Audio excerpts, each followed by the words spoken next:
اللہ اللہ اللہ اللہ۔ بی بی آسیہ جو فرعون کی بیوی تھی ایمان لے آئی۔ فرعون نے اسے کہا کہ دیکھو میں نے پوری قوم میں سے تمہارے حسن و جمال کی وجہ سے تمہیں اپنی بیوی بنایا اور میں تمہیں بہت چاہتا ہوں، تم پیچھے ہٹ جاؤ۔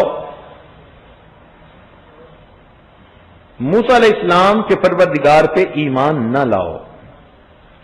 وہ اللہ کی بندی ایمان کی حلاوت کا مزہ چکھ چکی تھی، کہنے لگی کہ نہیں، میں نے جو کلمہ پڑھا سوچ سمجھ کے پڑھا۔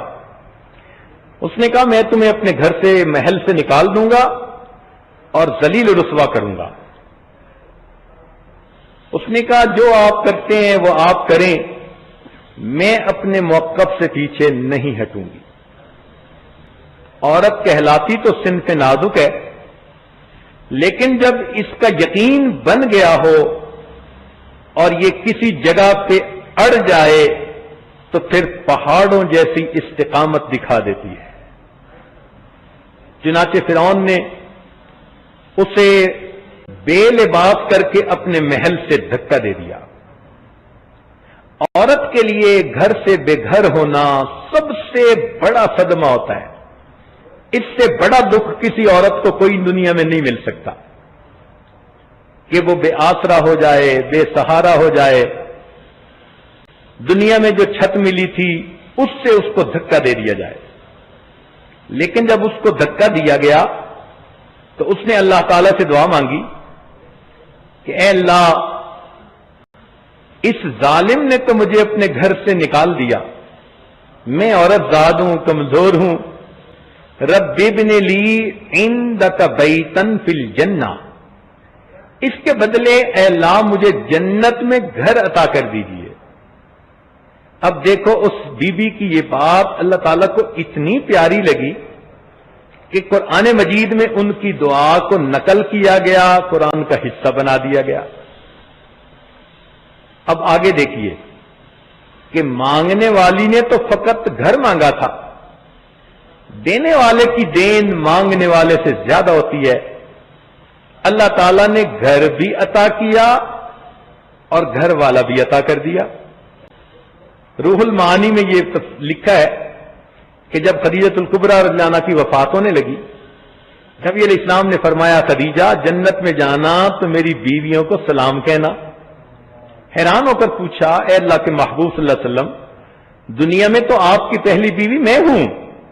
فرمایا بالکل ٹھیک ہے، مگر اللہ رب العزت نے بی بی آسیہ اور مریم کو جنت میں میری بیویوں میں شامل فرما دیا۔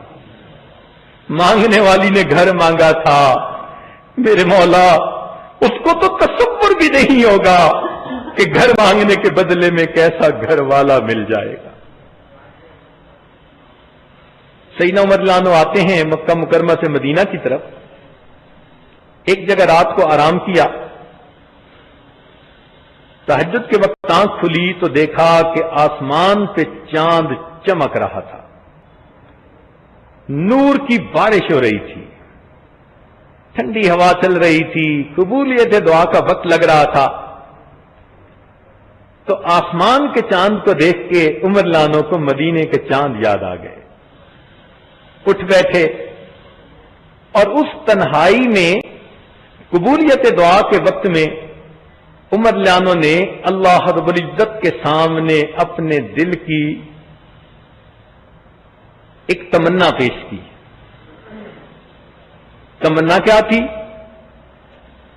یہ تمنا پیش کی اللہم ارزقنی شہادتن فی سبیلک، اے اللہ مجھے اپنے راستے میں شہادت عطا فرما، وجعل قبری فی بلد حبیبک، اور میری قبر اپنے محبوب صلی اللہ علیہ وسلم کے شہر میں بنا۔ دعا قبول ہو گئی، مگر مانگنے والے نے تو فقط شہادت مانگی تھی اور مدینے کی مٹی مانگی تھی۔ قربان ہو جائیں اس دینے والے کی دین پر۔ شہادت تو کسی گلی کے کونے پہ بھی مل سکتی تھی، پہاڑ کی چٹان پہ مل سکتی تھی، کہیں گھر میں مل سکتی تھی، مگر اللہ رب العزت نے شہادت بھی کہاں دی؟ باوضو ہیں، نماز کی حالت میں ہیں، ریاض الجنہ میں ہیں، نبی علیہ السلام کے مصلی پہ کھڑے ہیں، جہاں ان پر وار کیا گیا اور وہ ان کی شہادت کا سبب بنا۔ انہوں نے تو یہ تو نہیں مانگا تھا اللہ مصلی نبوی پہ شہادت عطا فرمانا، یہ تو میرے مولا کی دین ہے نا۔ پھر دعا مانگی تھی کہ اے اللہ اپنے محبوب کے شہر میں دفن ہونے کی توفیق عطا فرمانا، تو اگر جنت بقیع میں دفن ہو جاتے تو بات پوری ہو جاتی، مگر نہیں، دعا قبول ہوئی تو قبول کرنے والے نے جنت بقیع میں دفن ہونا پسند نہ کیا، بلکہ عمر لانوں کو اپنے محبوب کے قدموں میں حجرہ انور کے اندر دفن ہونے کی توفیق عطا فرمائی۔ لا الہ الا اللہ، لا الہ الا اللہ، لا الہ الا اللہ۔